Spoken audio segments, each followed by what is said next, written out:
kan kita berencana mau mengadakan observasi. Saya mau mengobservasi ibu sebagai teman sejawat itu kegiatan pembelajaran ibu di kelas. Boleh Bu ya? Boleh Bu. Untuk kegiatan pembelajaran ini Bu, kira-kira tujuan pembelajaran yang mau Ibu sampaikan untuk pembelajaran hari ini apa? Ya baik Bu, terima kasih. Untuk tujuan pembelajaran saya di sini untuk hari ini itu adalah mampu menganalisis perbedaan mekanisme transport pada membran, yaitu terkhusus untuk osmosis dan difusi. Kemudian yang kedua, itu siswa mampu untuk mengemukakan peristiwa osmosis dan difusi itu dalam kehidupan sehari-hari. Tujuannya itu agar siswa nanti setelah pembelajaran mampu menunjukkan kegiatan diskusi dan osmosis dalam kehidupan sehari-hari gitu ya Bu. Baik untuk area pengembangan yang tidak dicapai, kira-kira apa? Baik Bu, jadi kalau untuk area pengembangannya osmosis dan difusi ini terkadang kan anak-anak ini tahunya hanya kontekstual yang hanya berada di buku saja. Jadi dia kurang mengerti sebenarnya peristiwa osmosis dan difusi ini sangat banyak di kehidupan sehari-hari. Jadi nanti kalau bisa pengembangannya, siswa itu harus bisa mengemukakan peristiwa yang difusi itu contohnya seperti apa dalam kehidupan sehari-hari, peristiwa osmosis itu contohnya dalam kehidupan sehari-hari. Seperti itu. Tujuannya memang untuk kehidupan sehari-hari nantinya tujuannya ya Bu. Iya. Nah, untuk mencapai itu, kira-kira strategi apa yang dipersiapkan hingga anak-anak nanti mudah memahami dan mempraktikkan itu? Strategi yang saya siapkan di sini Bu, yang pertama adalah konten. Nah, di sini lewat konten itu dia bisa menyampaikan informasi dan video dan gambar. Nah, pertama nanti konten kita ada sajikan gambar dan video, kemudian nanti di tagihan itu ada membuat video juga. Kemudian yang kedua itu adalah proses. Di sini tentunya siswa itu dilakukan kerjasama dalam bentuk kelompok. Yang kedua itu adalah proses. Jadi nanti di proses itu peserta didik itu akan melakukan kerja kelompok, di mana nanti anggota daripada kelompok itu bisa berdiskusi tanya jawab sekaligus untuk mempresentasikan hasil praktikum mereka. Kemudian yang ketiga adalah produk. Nanti akan dihasilkan produk yaitu berupa mind map atau peta berpikir daripada pembelajaran hari ini dan juga video. Seperti itu. Senang hati nanti silakan Ibu masuk ke kelas saya. Terima kasih Bu. Selamat pagi anak didik kami. Pagi Bu. Apa kabar hari ini? Baik Bu. Oke baik. Lihat di sini ada yang tidak hadir ya. Siapa yang nggak hadir hari ini? Tidak. Oke. Kenapa Daud tidak hadir hari ini? Sakit. Itu berapa hari nih Daud nggak masuk? 2 hari Bu. 2 hari. Oke, baiklah, nanti akan Ibu telepon orang tua si Daud ini ya. Oke, untuk memulai pembelajaran kita pada pagi hari ini, itu kita akan berdua nanti akan dipimpin oleh anak kami si Cornelius. Ya, silakan Cornelius. Sebelum kita memulai pelajaran kita, ada baiknya kita berdoa. Izinkan saya membawa doa dari pelajaran agama Kristen Protestan. Itu dimulai. Makasih Allah, terima kasih Yesus atas bayi yang cerah kau berikan kepada kami pada pagi hari ini. Bapak, kami mengucapkan syukur atas berkat yang kau berikan kepada kami. Bapak, sertai kami mengambil pelajaran kami, kau berkati pelajaran itu agar menjadi bekal bagi kami di masa depan. Makasih Bapak, dalam nama kami mengucap syukur dari dia. Terima kasih kepada Nanda Cornelius yang sudah membuka pembelajaran hari ini dengan doa. Masih semangat kan? Semangat. Adapun tujuan pembelajaran kita pada pagi hari ini adalah yang pertama, mampu menganalisis perbedaan mekanisme transport membran, osmosis dan difusi melalui praktikum osmosis dan difusi. Kemudian yang kedua, mampu memberikan contoh peristiwa mekanisme transport melalui membran, osmosis difusi dalam kehidupan sehari-hari. Minggu lalu kita sudah mempelajari struktur dari membran Kurasa sudah ada yang mengingat kembali. Siapa yang bisa mengulang kembali seperti apa struktur membran? Struktur membran terdiri atas protein, protein binder, inti wilayah.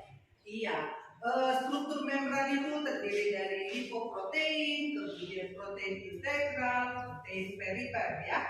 Strukturnya, gambarnya sudah jelas itu di minggu lalu. Hari ini kita memasuki itu ke bagaimana mekanisme transport aktif dan transport pasif. Tapi untuk pertemuan kali ini itu hanya sampai pada transport pasif. Dan sebelum sampai ke sini, siapa yang sudah masih mengingat itu apa perbedaan transport aktif dan transport pasif? Mekanisme transport pada membran itu terdiri dari dua macam. Siapa yang bisa menyebutkan? Minggu lalu itu sudah kita bahas. Silakan. Ya baik, silakan. Transformasi terdiri dari dua. Transformasi tidak memerlukan energi, baru transformasi memerlukan energi. Oke, terbalik ya. Transformasi tadi tidak memerlukan energi karena memang dia tidak melawan gradien konsentrasi. Sedangkan transform aktif itu memerlukan energi karena melawan gradien konsentrasi. Oke, baik. Di sini sudah ada bahan prakteknya di meja masing-masing sudah ada kan? Nah, coba bentuk kelompok seperti kelompok minggu lalu. Oke, baik. Hari ini kita akan melaksanakan praktikum transport pasif. Di sini Ibu akan membagikan lempar kerjanya. Kelompoknya.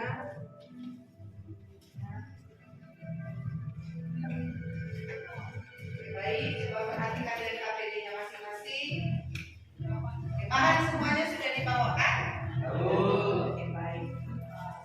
Sebelum sampai ke sana, coba perhatikan dulu ke depan. Ya, berarti gambar di sini. Apa ya? Oke. Pernah kalian itu membawa buku yang berlebihan? Apa yang menjadi merah, menjadi layu, ya kan?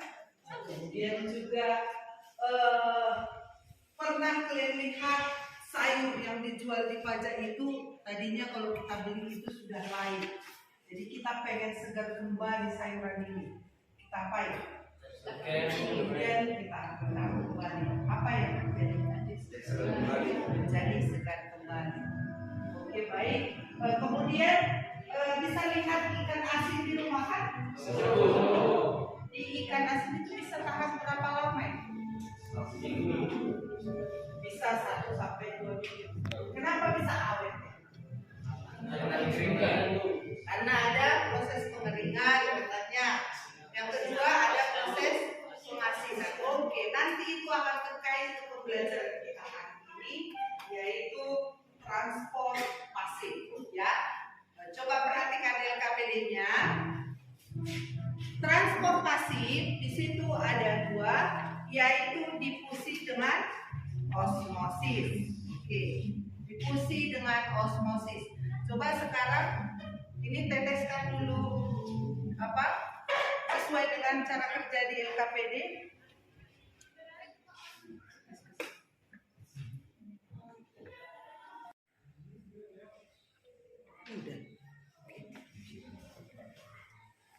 Oke, kemudian ini yang layu tadi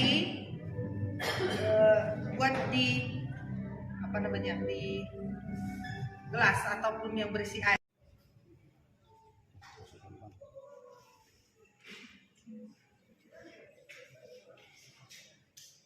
Oke, ini kita tunggu sekitar 2-3 menit ya. Yang ini dinamakan dengan difusi, ya. Yang ini dinamakan dengan osmosis. Dan difusi itu apa? Apa difusi? Apa Dianisa? Perpindahan konsentrasi zat dari konsentrasi tinggi ke konsentrasi rendah. Ya. Sebelumnya sudah praktikum. Coba Ibu minta dari kelompok junior siapa yang bisa mempresentasikan apa yang sudah dilakukan.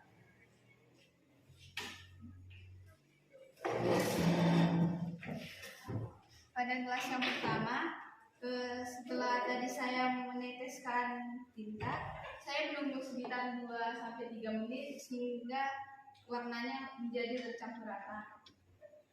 Lalu pada gelas yang kedua, tadinya sayuran ini layu, dan setelah dimasukkan ke dalam air selama setengah jam, sayurnya kembali menjadi segar. Oke, tepuk tangan dulu.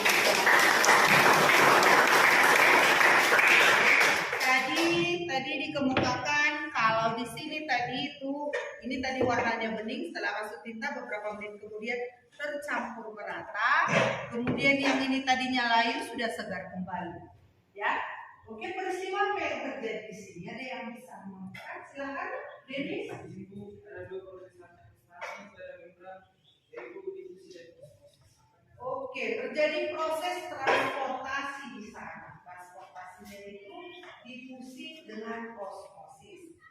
Difusi, siapa yang bisa menyebutkan apa itu difusi? Silakan.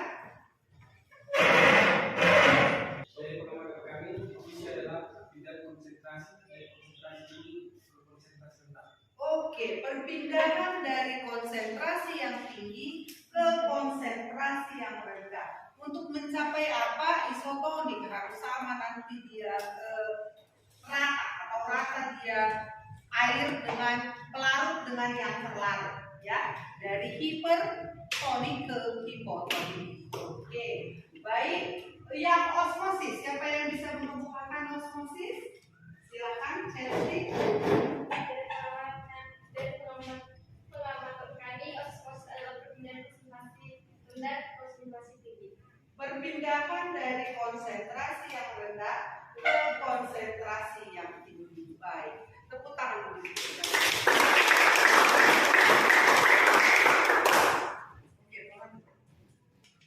Oke, baik. Dari hasil praktikum kita yang sudah kita buat hari ini, siapa yang bisa menyimpulkan apa yang kita pelajari hari ini? Oke, berdiri Mama. Setelah saya amati dari gelas satu yang berwarna merah, terjadinya di situ adalah difusi, yaitu dari konsentrasi tinggi ke rendah. Di gelas yang kedua yaitu dari osmosis, yaitu dari konsentrasi rendah ke konsentrasi yang tinggi. Sekian dari amatan saya, terima kasih. Oke, ada lagi dari kelompok yang lain? Ya, silakan Dianisa. Sebelumnya sudah praktikum, coba Ibu minta dari kelompok junior, siapa yang bisa mempresentasikan apa yang sudah dilakukan.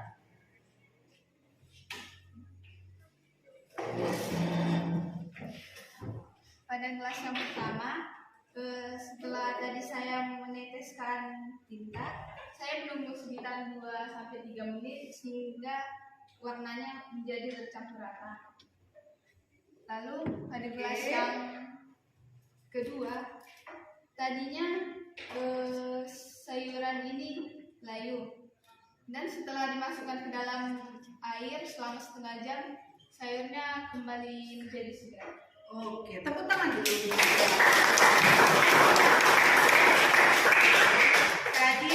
Tadi dikemukakan kalau di sini tadi ini tadi warnanya bening, setelah masuk tinta beberapa menit kemudian tercampur merata.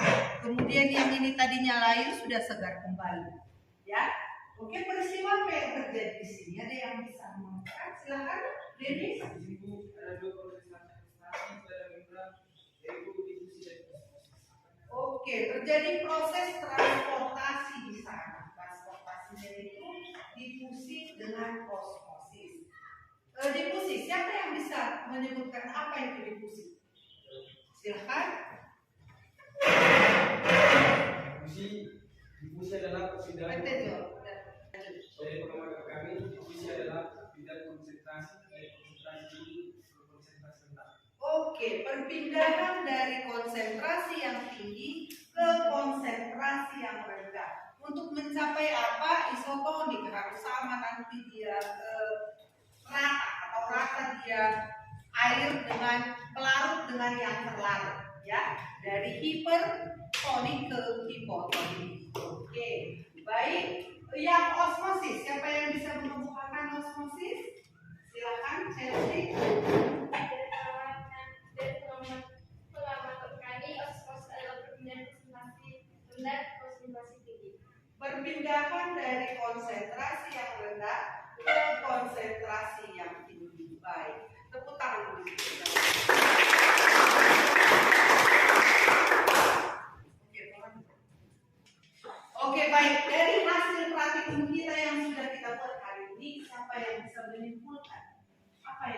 mempelajari hari ini.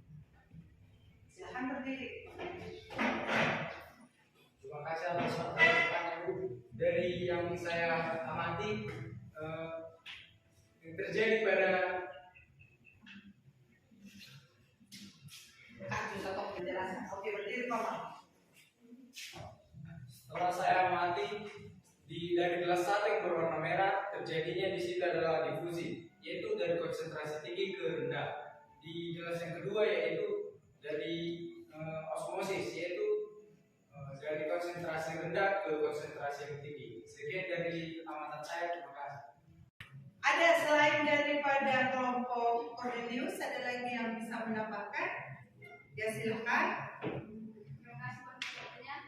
Jadi yang kesimpulan yang kami dapat dari praktikum hari ini, pada kelas pertama itu terjadi difusi, reaksi tinggi menjadi rendah, contohnya tinta yang menjadi larut, jadi merata warnanya. Lalu yang di kelas kedua itu terjadi osmosis dari rendah ke tinggi, contohnya sayur yang lain menjadi segar kembali. Oke, baik, terima kasih. Baiklah, Ibu akan simpulkan kembali pembelajaran kita hari ini. Hari ini kita mempelajari mengenai transportasi. Ya, apa itu transportasi? Transportasi itu adalah transportasi pada tumbuhan yang mengikuti gradien konsentrasi, maka tidak membutuhkan energi. Contohnya itu seperti yang sudah kamu praktikumkan hari ini. Tinta dibuat ke air tadi itu menjadi sama warnanya, itu dinamakan dengan difusi. Difusi itu adalah perpindahan dari konsentrasi tinggi ke konsentrasi yang rendah. Kemudian sayur yang tadi kamu buat itu ke dalam air itu menjadi segar kembali. Itu dinamakan dengan osmosis. Osmosis adalah perpindahan konsentrasi rendah ke konsentrasi tinggi melewati selaput semi permeabel. Ya, oke, baik. Hari ini Ibu akan memberikan penugasan kepada anak didik kami. Di sini anak didik kami boleh memilih penugasannya. Yang pertama adalah penugasan dengan menggunakan mind map atau membuat peta berpikir. Yang kedua, penugasan dengan cara membuat video. Ya, apa yang kamu lakukan? Yang kamu lakukan itu yang pertama jadi kamu boleh memilih mind map atau yang video. Ya, nah, jadi tugasnya itu adalah terkait dengan pembelajaran kita hari ini. Di LKPD-nya sudah Ibu saji. Apa langkah-langkah untuk melakukan untuk mind map dan apa untuk yang video. Sampai di sini ada pertanyaan? Gak ada? Oke, baiklah. Kalau tidak ada pertanyaan, baiklah, kita sudahi pembelajaran kita hari ini. Kita tutup dengan doa. Ini dibawakan oleh si Jeremy. Silahkan Jeremy. Berdoa bersama terima kasih Bapak, terima kasih Yesus, terima kasih Kudus, dan kamu sudah berkali pada pagi hari ini. Siapa? Kami sudah selesai belajar. Kamu masukkan ke pola pikir kami bisa menjadikan masa depan kami. Siapa? Usul-usul kami saya membuat kerajaan kau sudah mengampuni. Terima kasih Bapak, amin. Oke, baik ya. Oke, sampai jumpa di pembelajaran berikutnya. Selamat pagi. Baik Bu, tadi kita saya sudah melakukan observasi kegiatan pembelajaran Ibu. Jadi saya mau nanya Ibu sama Ibu, menurut Ibu bagaimana pembelajaran yang telah Ibu sampaikan? Menurut saya pembelajarannya sudah berlangsung dengan baik, sudah sesuai dengan rencana pembelajaran, walau masih ada kekurangannya. Apa kira-kira kekurangannya menurut Ibu? Yang pertama kekurangannya itu karena ini kerjanya kerja kelompok, jadi pembelajaran itu lebih free atau lebih ribet. Kemudian yang kedua masih ada aja di antara anggota kelompok itu yang dominan. Jadi hanya beberapa orang saja yang dominan di kelompok itu. Gitu. Baik. tindak lanjut yang bisa dilakukan agar kelemahan itu bisa teratasi nantinya? Oke, baik. Kalau untuk tindak lanjut mungkin yang pertama itu untuk mengatasi ribut itu harus kita buat dulu kesepakatan dulu. Jadi di awal proses pembelajaran kita itu harus kita buat dulu kesepakatan bersama seperti apa nanti proses pembelajaran kita, ini kesepakatannya berasal dari siswa bersama dengan guru seperti itu Bu. Kemudian yang kedua tadi untuk mengatasi yang lebih dominan, mungkin itu antar kelompok nanti harus dibikin pembagian pekerjaan daripada setiap kelompok itu sesuai dengan kemampuan mereka masing-masing seperti itu. Jadi ada dua tindak lanjut, yaitu yang pertama tadi membuat kesepakatan bersama yang bersumber dari siswa, kemudian yang kedua membagi siswa yang dominan. Baik, saya juga tadi sudah memperhatikan pembelajaran itu sudah sangat menarik, sudah bagus.